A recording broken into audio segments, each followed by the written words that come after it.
Bapa, kami sadar Tuhan Engkau cukup dalam kehidupan kami Tuhan. Engkau segalanya yang kami perlu Bapa, dan hanya Engkau Tuhan. Oleh karena itu Tuhan, kami ingin lebih berserah lagi Tuhan dalam Engkau. Kami ingin berserah lagi Tuhan. Terima kasih Bapa, terima kasih. Ku sadar tak semua dapat aku miliki di dalam hidupku. Hatiku percaya rancanganmu bagiku adalah yang terbaik. Walau ku tak dapat melihat semua rencanamu Tuhan, namun hatiku tetap memandang padamu. Kau tuntun langkahku, walau ku tak dapat berharap atas kenyataan hidupku, namun hatiku tetap memandang padamu. Kau ada untukku.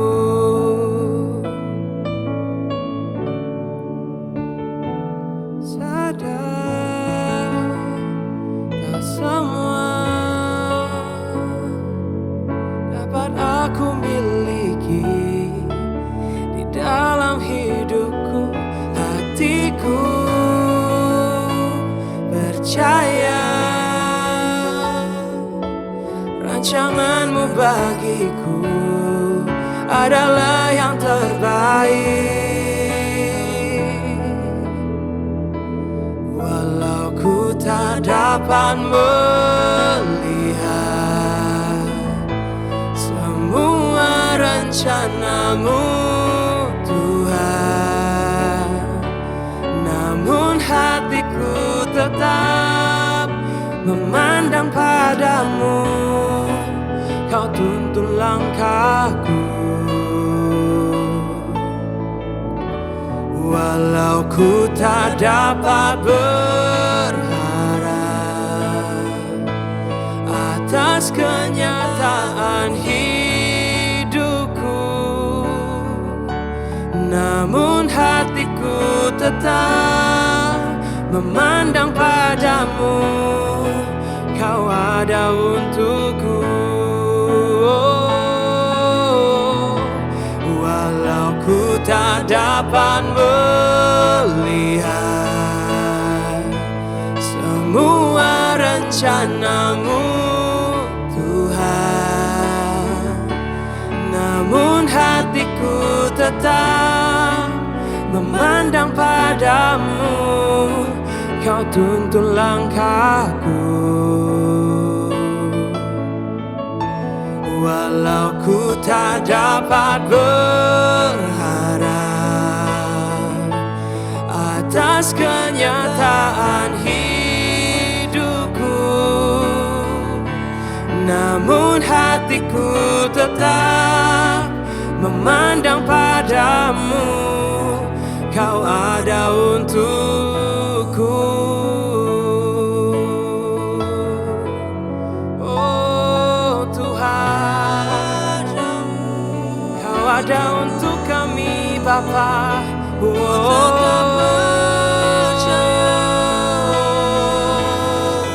Terima kasih Tuhan. Haleluya. Hatiku tetap memandangmu Tuhan. Haleluya.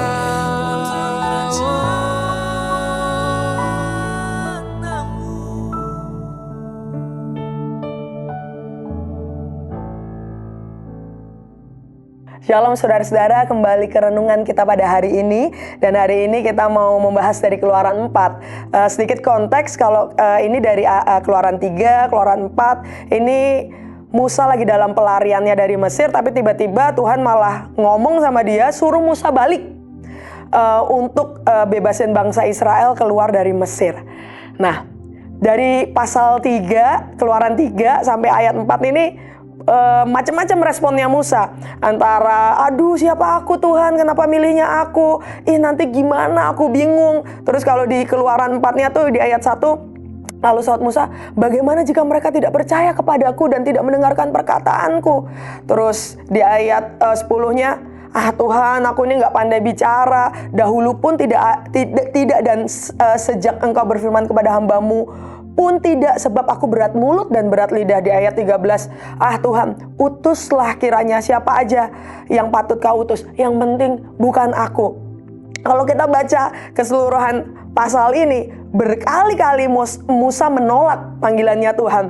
Tapi berkali-kali juga Tuhan meyakinkan Musa bahwa Dia Allah yang akan menyertai Musa.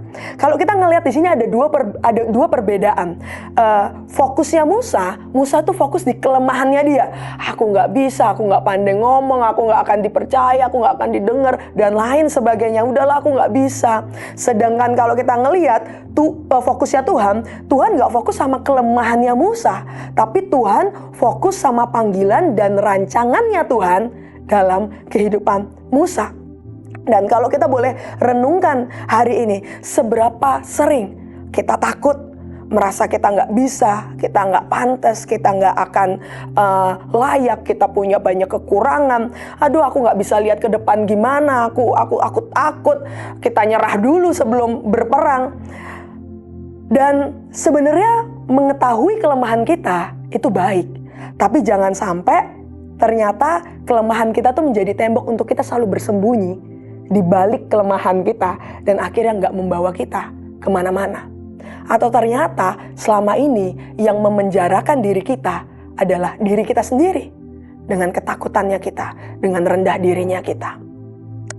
Jadi kalau kita ngelihat kisahnya Musa di sini, bahwa Tuhan memanggil Musa bukan karena Musa mampu, tapi karena Tuhan mau Musa. Dan hal yang sama, Tuhan memanggil setiap kita hari ini bukan karena kita mampu, kita kuat, kita hebat, bukan. Tapi karena Tuhan mau setiap kita. Pertanyaannya untuk kita hari ini, apakah kita mau? Apakah kita mau? Biar firman kebenaran hari ini bisa memerdekakan kita, bahwa kelemahan mengingatkan kita untuk kita memang butuh Tuhan. Kita bukan apa-apa tanpa Tuhan. Kita perlu Tuhan. Tapi jangan sampai kita sembunyi di balik kelemahan yang akhirnya kita jadi tidak mau melangkah dengan panggilannya Tuhan. Mari kita berdoa. Terima kasih Bapa, Engkau kuatkan kami Tuhan untuk berani melangkah bersama dengan panggilan-Mu. Karena kami tahu Engkau Allah yang akan menyertai dan memampukan setiap kami. Terima kasih Bapa, kami sungguh bersyukur punya Allah yang luar biasa. Hanya di dalam nama-Mu kami berdoa, haleluya, amin. Tuhan Yesus memberkati setiap kita. Keluaran 4. Lalu sahut Musa, bagaimana jika mereka tidak percaya kepadaku dan tidak mendengarkan perkataanku, melainkan berkata, Tuhan tidak menampakkan diri kepadamu? Tuhan berfirman kepadanya, apakah yang di tanganmu itu? Jawab Musa, tongkat. Firman Tuhan, lemparkanlah itu ke tanah. Dan ketika dilemparkannya ke tanah, maka tongkat itu menjadi ular, sehingga Musa lari meninggalkannya. Tetapi firman Tuhan kepada Musa, ulurkanlah tanganmu dan peganglah ekornya. Musa mengulurkan tangannya, ditangkapnya ular itu, lalu menjadi tongkat di tangannya. Supaya mereka percaya bahwa Tuhan, Allah nenek moyang mereka, Allah Abraham, Allah Ishak dan Allah Yakub telah menampakkan diri kepadamu. Lagi firman Tuhan kepadanya, masukkanlah tanganmu ke dalam bajumu. Dimasukkannya tangannya ke dalam bajunya, dan setelah ditariknya keluar, maka tangannya kena kusta, putih seperti salju. Sesudah itu firman-Nya, masukkanlah tanganmu kembali ke dalam bajumu. Musa memasukkan tangannya kembali ke dalam bajunya dan setelah ditariknya keluar, maka tangan itu pulih kembali seperti seluruh badannya. Jika mereka tidak percaya kepadamu dan tidak mengindahkan tanda mujizat yang pertama, maka mereka akan percaya kepada tanda mujizat yang kedua. Dan jika mereka tidak juga percaya kepada kedua tanda mujizat ini dan tidak mendengarkan perkataanmu, maka engkau harus mengambil air dari sungai Nil dan harus kau curahkan di tanah yang kering. Lalu air yang kau ambil itu akan menjadi darah di tanah yang kering itu. Lalu kata Musa kepada Tuhan, "Ah, Tuhan, aku ini tidak pandai bicara. Dahulu pun tidak dan sejak engkau berfirman kepada hamba-Mu pun tidak, sebab aku berat mulut dan berat lidah." Tetapi Tuhan berfirman kepadanya, "Siapakah yang membuat lidah manusia? Siapakah yang membuat orang bisu atau tuli? Membuat orang melihat atau buta? Bukankah aku, yakni Tuhan? Oleh sebab itu, pergilah, aku akan menyertai lidahmu dan mengajar engkau apa yang harus kau katakan." Tetapi Musa berkata, "Ah, Tuhan, utuslah kiranya siapa saja yang patut kau utus." Maka bangkitlah murka Tuhan terhadap Musa dan ia berfirman, "Bukankah di situ Harun, orang Lewi itu, kakakmu? Aku tahu bahwa ia pandai bicara. Lagi pula ia telah berangkat menjumpai engkau, dan apabila ia melihat engkau, ia akan bersukacita dalam hatinya. Maka engkau harus berbicara kepadanya dan menaruh perkataan itu ke dalam mulutnya. Aku akan menyertai lidahmu dan lidahnya dan mengajarkan kepada kamu apa yang harus kamu lakukan. Ia harus berbicara bagimu kepada bangsa itu, dengan demikian ia akan menjadi penyambung lidahmu dan engkau akan menjadi seperti Allah baginya. Dan bawalah tongkat ini di tanganmu, yang harus kau pakai untuk membuat tanda-tanda mujizat." Musa kembali ke Mesir. Lalu Musa kembali kepada mertuanya Yitro serta berkata kepadanya, "Izinkanlah kiranya aku kembali kepada saudara-saudaraku yang ada di Mesir untuk melihat apakah mereka masih hidup." Yitro berkata kepada Musa, "Pergilah dengan selamat." Adapun Tuhan sudah berfirman kepada Musa di Midian, "Kembalilah ke Mesir, sebab semua orang yang ingin mencabut nyawamu telah mati." Kemudian Musa mengajak istri dan anak-anaknya lelaki, lalu menaikkan mereka ke atas keledai dan ia kembali ke tanah Mesir, dan tongkat Allah itu dipegangnya di tangannya. Firman Tuhan kepada Musa, "Pada waktu engkau hendak kembali ini ke Mesir, ingatlah, supaya segala mujizat yang telah kuserahkan ke dalam tanganmu, kau perbuat di depan Fir'aun.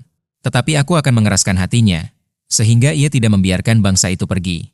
Maka engkau harus berkata kepada Fir'aun, 'Beginilah firman Tuhan, Israel ialah anakku, anakku yang sulung. Sebab itu aku berfirman kepadamu, biarkanlah anakku itu pergi, supaya ia beribadah kepadaku.